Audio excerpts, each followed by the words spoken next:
यो नाम्चे बजार हो। यहाँ अहिले हामी चाहिँ आज नाम्चेमा रेस्ट गरेको 2 दिन भयो। अनि यो हामी अब आज चाहिँ नाम्चे बस्छौँ र भोलि फेरि उतै झर्ने योजना गरेका छौँ। अहिले भर्खर घामको छाया परिरहेछ र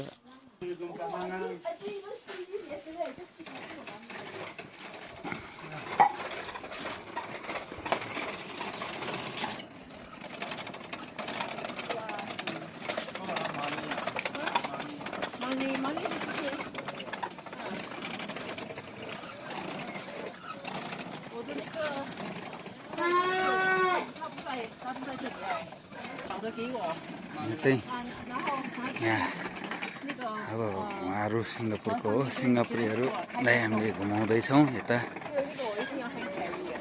नाम्चे बजार माथि कोङदे हिमाल नाम्चे बजार।